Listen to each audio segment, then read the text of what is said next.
This channel does not promote any violent, harmful, or illegal activities. All content provided by this channel is meant for an educational purpose only. নমস্কার, আরও একবার আপনাকে স্বাগত টিভি9 বাংলায়। ঘড়িতে সময় বলছে সকাল 9টা, তার মানে সময় এখন নিউজ এক্সপ্রেস 9-এর, যেখানে আমরা সকাল সকাল সব গুরুত্বপূর্ণ খবরের একদম লেটেস্ট আপডেট জেনে নিই। রনিপার সঙ্গে আজ রয়েছি আমি দীপ। দেশের টপ নাও নিউজে প্রথমে আমরা নজর রাখব। হাজারো বিতর্ক থাকলেও বন্ধ হচ্ছে না ডাক্তারি প্রবেশিকা পরীক্ষার কাউন্সেলিং। 20 জুলাই দুপুরের মধ্যে এনটিএকে ওয়েবসাইটে নিট পরীক্ষার ফলাফল আপলোড করতে হবে। নাম্বার সহ ফলাফল প্রকাশের নির্দেশ সুপ্রিম কোর্টের। 24 জুলাই থেকে শুরু হবে ডাক্তারিতে ভর্তির কাউন্সেলিং। মামলার পরবর্তী শুনানি 22 জুলাই। নিট ইউজি পরীক্ষার প্রশ্নোত্তর সমাধানের অভিযোগ। পাটনা এইমসের 4 ডাক্তারি পড়ুয়া সহ মোট 5 জনকে গ্রেপ্তার করল সিবিআই। দীর্ঘ 9 ঘন্টা জেরার পর তাদের গ্রেপ্তার করে সিবিআই। বাজেয়াপ্ত করা হয়েছে তাদের ফোন, ল্যাপটপ।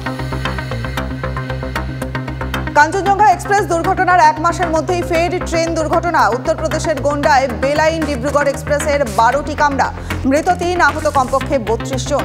চণ্ডীগড় থেকে ডিব্রুগড় যাওয়ার পথে মতিগঞ্জ ও ঝিলহি স্টেশনের মাঝে দুর্ঘটনা। সবচেয়ে ক্ষতিগ্রস্ত ট্রেনের 4টি এসি কামরা, হেল্পলাইন চালু রেলের।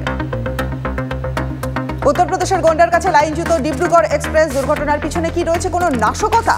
বেলাইন চণ্ডীগড় ডিব্রুগড় লোকো পাইলটের মন্তব্যে তুঙ্গে জল্পনা। ট্রেনটি লাইনচ্যুত হওয়ার আগে বিস্ফোরণের মতো বিকট শব্দ শুনতে পান দাবি লোকো পাইলট ত্রিভুবনের। শব্দ শোনার দাবি করেছেন কয়েকজন যাত্রীও। দুর্ঘটনার সঠিক কারণ জানতে তদন্ত শুরু করেছে রেল। ডিব্রুগড় এক্সপ্রেস দুর্ঘটনায় রুট বদল 11টি ট্রেনের, বাতিল 2টি ট্রেন।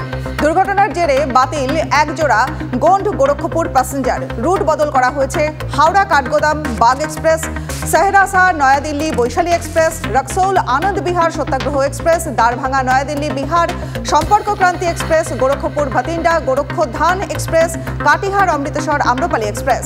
রুট বদলে ভোগান্তির শিকার যাত্রীরা। 2014 সালে প্রথমবার প্রধানমন্ত্রী পদে শপথ নিয়েই মেক ইন ইন্ডিয়া প্রকল্প শুরু করেন নরেন্দ্র মোদী। গত 10 বছরে বিশ্বের উৎপাদন কেন্দ্র হয়ে উঠেছে ভারত। দেশের অর্থনীতি আরও গতি পেয়েছে মেক ইন ইন্ডিয়া শুরু করার পর। বিশ্বের বিভিন্ন প্রান্তে সবচেয়ে বেশি পণ্য সরবরাহ করেছে ভারত, এমনটাই বলছে তথ্য।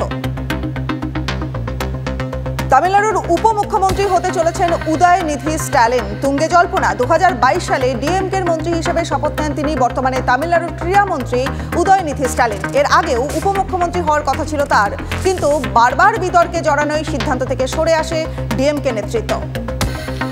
জম্মু কাশ্মীরের কুপওয়ারায় বড়সড় সাফল্য বাহিনীর। জঙ্গি অনুপ্রবেশের চেষ্টা বানচাল সেনার। কাশ্মীরের কেরান সেক্টরে সেনার গুলিতে নিহত 2 জঙ্গি। সেনার তরফে জানানো হয়েছে কেরান সেক্টর দিয়ে অনুপ্রবেশের চেষ্টা করছিল জঙ্গিরা। সেনা দেখতে পেলে শুরু হয় গুলির লড়াই। মৃত্যু হয় 2 জঙ্গির। এর পাশাপাশি কোনো জঙ্গি সীমান্ত পেরিয়ে থাকলে তার খোঁজে তল্লাশি অভিযান জারি সেনার।